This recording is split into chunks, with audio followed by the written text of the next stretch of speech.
अफगान तालिबान बहुत बड़े बड़े दावे कर रहे हैं मगर उनका नुकसान बहुत ज्यादा हुआ है।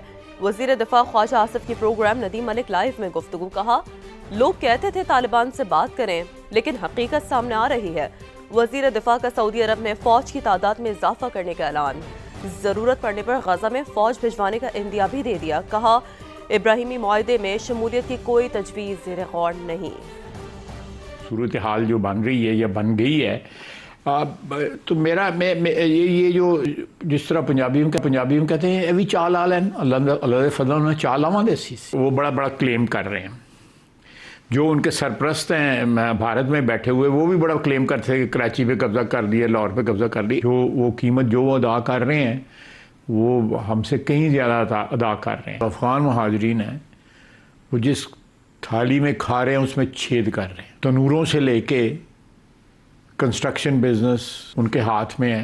आप मोहसिन हैं उनके, वो आपके घर में बैठ कर रोजी कमा रहे हैं पिछले 50 साल से, आपका नमक खा रहे हैं, आपकी सरजमीन की जो है तफैल जो है उनके घर के चूल्हे जलते हैं और वो हमें गालियाँ देते। सऊदी अरब से जो डिफेंस पैक्ट किया है उसमें यह है कि एक पे हमला दूसरे पे हमला तस्वर होगा। तो इस वक्त पाकिस्तान के ऊपर अफगानिस्तान हमला कर रहा है, तो Saudis have good relations with Afghanistan, हमें एटलीस्ट उनको इन्फ्लुएंस करना चाहिए। बिल्कुल, मेरा ख्याल है हमारा उनके साथ रब्ता है, हमारा उनसे भी रब्ता है और भी जो इस्लामी ममालिक हैं उनसे भी रब्ता है। सऊदी अरब के साथ जो डिफेंस पैक्ट कम्प्रीहेंसिव कवर है, जी बिल्कुल कम्प्रीहेंसिव कवर है। आपकी सऊदी फौज तैनात करने का भी इरादा है?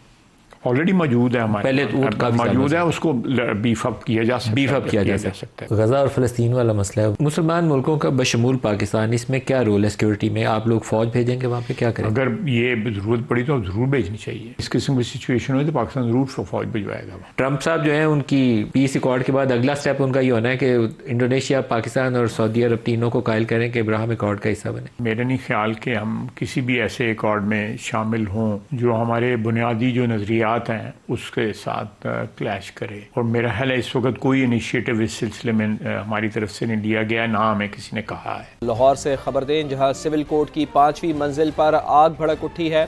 आग सिविल कोर्ट LDA प्लाजा की 5वीं मंजिल पर लगी है। फायर ब्रिगेड की 4 गाड़ियां शोलों पर काबू पाने में मसरूफ हैं। तो अहम खबर आ रही है लाहौर से, जहां सिविल कोर्ट की 5वीं मंजिल पर आग भड़क उठी है। आग सिविल कोर्ट LDA प्लाजा की 5वीं मंजिल पर लगी है। फायर ब्रिगेड की यहां पर गाड़ियां भी पहुंच चुकी हैं। 4 गाड़ियां शोलों पर काबू पाने में मसरूफ हैं। ये एक्सक्लूसिव मनाज़र भी समा के नाज़रीन को दिखा रहे हैं। अरशद अली हमारे साथ मौजूद हैं। अरशद, बताइएगा मजीद क्या बताया जा रहा है? रेस्क्यू एहलकार की अपडेट्स कर रहे हैं? जी बिल्कुल, जो है वो अदालती ज़राए के मुताबिक ये जो आग है वो 2 फ्लोर के ऊपर, यानी 3रे और 5वें फ्लोर के ऊपर जो है वो आग अचानक भड़की है, जिसके बाद जो है वो आग ने जो है वो पूरी तकरीबन जो है वो दोनों फ्लोर को अपनी लपेट में ले लिया है। इस वक्त जो है वो फायर ब्रिगेड की गाड़ियां जो है वो आग पर काबू पाने के लिए जो है वो कोशिशें कर रही हैं। ताहम इसके साथ साथ अदालती सामान और अदालती रिकॉर्ड भी इस आग से मुतासर होने का खदशा है। और इसके साथ साथ ये LDA की बिल्डिंग है जो कि सिविल कोर्ट यहाँ पर कायम की गई है और इसकी टोटल 6 मंजिला है। और अब ये आग बताया जा रहा है कि 5वें और 3रे फ्लोर के ऊपर जो है वो लगी है। अब अदालती टाइम भी चूंकि शुरू हो चुका है और इस वक्त जो है वो जजी साहबान और दीगर जो अदालती अमला है और साइलिन है वो इस वक्त जो है वो अदालतों के बाहर, उस बिल्डिंग के बाहर जो है वो खड़े हैं। और तमाम तर जो वो बिल्डिंग है उसको कॉर्डन ऑफ किया गया है और पुलिस की भारी नफरी भी यहाँ पर जो है वो मुतलका थाने की पहुंच चुकी है।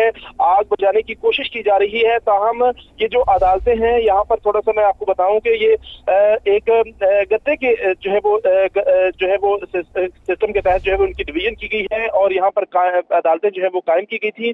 ताहम अदालती ज़राए का ये कहना है कि आग शॉर्ट सर्किट के बायस लगी है और इस वक्त जो रेस्क्यू की गाड़ियां हैं वो 4 गाड़ियां इस आग पर काबू पाने की कोशिश कर रही हैं। और इसके साथ साथ अदालती जो रिकॉर्ड है और आज के केसेस की फाइलें जो थी वो भी कमरा अदालतों में मौजूद थी, जिसके बाद जो है वो उनको भी नुकसान पहुंचने का अंदेशा है। और ये जो अदालतें हैं ये सिविल कोर्ट की हैं और यहाँ पर जो है वो सिविल नेचर के केसेस जो है वो जो साल से चलते आते हैं वो यहाँ पर जेर समात हैं। और इस वक्त जो है वो 2 मंजिला के ऊपर जो है वो ये बताया जा रहा है कि आग भड़की है, जिस पर जो है वो काबू पाने के लिए मुतलका इदारे जो है वो कोशिशें कर रहे हैं।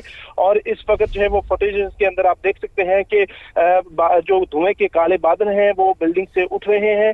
और इसके अलावा अब तमाम तर जो है वो इदारों की कोशिश है कि ज्यादा जो है नुकसान से बचाया जा सके। कोशिश यही है कि ज्यादा नुकसान से बचाया जा सके, क्योंकि अदालती रिकॉर्ड, अदालती सामान भी मुतासर होने का खदशा है। बहुत शुक्रिया अरशद, आपसे वक्तन फक्तन डिटेल्स हासिल करते रहेंगे।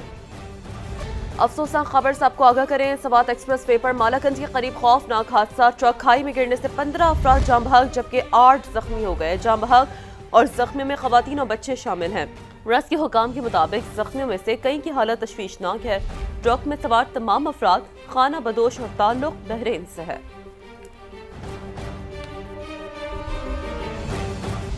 और अमरीकी टैरिफ ने भारत को घुटने टेकने पर मजबूर कर दिया है। मोदी सरकार ने अमरीका को रूस से तेल ना खरीदने की यकीन दहानी करा दी है। सदर डोनाल्ड ट्रंप की तस्दीक, कहा खुश नहीं था कि भारत रूस से तेल खरीदे, लेकिन मामला तय पा गए हैं। एक बार फिर पाक भारत जंग में 7 तैयारे गिरने का जिक्र करके मोदी के जख्म भी ताज़ा कर दिए। बोले, दोनों ममालिक एटमी जंग के दहाने पर थे। मैंने कहा लड़ाई ना रोकी तो 200% टैरिफ लगा दूंगा। 24 घंटे में जंग खत्म हो गई। वज़ीर आज़म मियां शहबाज शरीफ ने सबके सामने कहा कि आपने लाखों जिंदगियां बचाई, मैंने एक नहीं 8 जंगें रुकवाई। यूक्रेन जंग खत्म कराने की कोशिश करेंगे। हो सकता है कि पुतिन कोई समझौता कर लें। चीन के साथ ट्रेड वॉर जारी है। हमास को जंगबंदी मुआहदे पर अमल दरामद करना होगा। मुज़ाहमती तंजीम गैर मुसल्लह ना हुई तो हम कर देंगे। व्हाइट हाउस में तकरीब से खिताब के दौरान नोबेल इनाम ना मिलने का शिकवा भी किया। वज़ीर ख़ज़ाना मोहम्मद औरंगज़ेब का दौरा अमरीका। वाशिंगटन में सऊदी हम मनसब से हम मुलाकात। बढ़ते तजारती ताल्लुकात और सरमायाकारी पर गुफ्तगू। PIA और हवाई अड्डों की निजकारी पर पेशरफ्त से आगाह किया। निजी सरमायाकारी के फ़रोग पर भी बातचीत। इंफ्रास्ट्रक्चर मनसूबों के लिए सऊदी हिमायत की ख्वाहिश का इज़हार। मोहम्मद औरंगज़ेब का IMF प्रोग्राम पर साबित कदमी से कारबंद रहने का आज़म।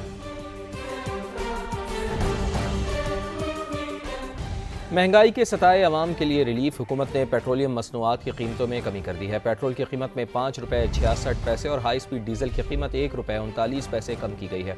पेट्रोल की नई कीमत 263 रुपये 2 पैसे जबकि हाई स्पीड डीजल 275 रुपये 41 पैसे फ़ी लीटर हो गई है। नई कीमतों का इतलाक़ रात 12 बजते ही हो गया है। नई कीमतें 31 अक्टूबर तक नाफिज रहेंगी। मिट्टी का तेल भी 3 रुपये 26 पैसे सस्ता होकर 181 रुपये 71 पैसे फ़ी लीटर हो गया है, जबकि लाइट डीजल 2 रुपये 74 पैसे कमी के बाद 162 रुपये 76 पैसे फ़ी लीटर हो गया है। आगे बढ़ते हैं, आपको बताते हैं तालिबान ने घुटने टेक दिए। अफगान रजीम की दरख्वास्त पर 48 घंटे का आर्जी सीज फायर हो गया। दफ्तर खारजा के मुताबिक जुम्मे की शाम 6 बजे तक जंग बंद रहेगी। फरीकैन तामीरी बातचीत के जरिए मुस्बत हल तलाश करने की मुखलिसाना कोशिश करेंगे। सिक्योरिटी ज़राए ने बताया है कि पाक फौज की मौसर कार्रवाई के नतीजे में शदीद जानी और माली नुकसान के बाद अफगान तालिबान ने फायरबंदी की दरख्वास्त की।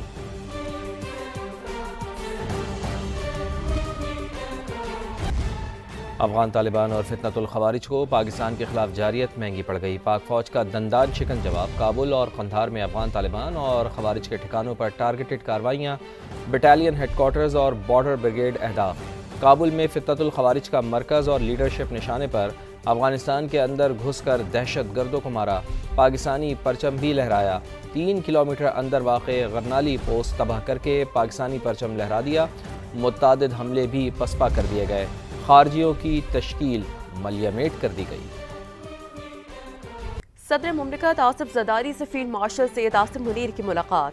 सिपा सालार ने अफगान तालिबान रजीम के जारहाना इक़दामात से पैदा होने वाली सिक्योरिटी सूरत-ए-हाल से आगाह किया। सदर आसिफ ज़रदारी ने मुल्की सरहदों का दिफा करते हुए हमले फौरी पसपा करने पर अफवाज की मुस्तदी की तारीफ की। मुसल अफवाज की ताकत, बहादुरी, सलाहियत और तैयारियों पर इत्मीनान का इज़हार किया। सदर मुमलिकत ने कहा कि पाकिस्तान अपनी खुद मुख्तारी और इलाकाई सालमियत का हर कीमत पर दिफा करेगा। खैबर पख्तूनख्वा के नए वज़ीर आला सुहेल आफरीदी ने हलफ उठा लिया है। गवर्नर फैसल करीम कुंडी ने उनसे हलफ लिया। तकरीब बदनज़मी का शिकार कारकुन हुल्लड़बाजी करते रहे। सुहेल आफरीदी सीढ़ियों के बजाय सब्ज़ाजार से पिंडाल पहुंचे। अब्दुर्रहमान की रिपोर्ट। खैबर पख्तूनख्वा को नया वज़ीर आला मिल गया। गवर्नर हाउस में सुहेल आफरीदी की हल्फ बर्दारी की तकरीब गवर्नर फैसल करीम कुंडी ने हल्फ लिया। बताता हूँ कि मैं खलूस नीयत से पाकिस्तान का हामी और वफादार रहूँगा। तहरीक इंसाफ के कारकुनों की जानिब से तकरीब अलबरदारी शदीद बदनज़मी का शिकार हो गई। कारकुनों की हुल्लड़बाजी की वजह से वजीर आला सुहेल आफरीदी सीढ़ियों के बजाय सब्जाजार के ऊंचे नीचे रास्तों से पिंडाल पहुंचे। रास्ते में गिरते गिरते भी बचे।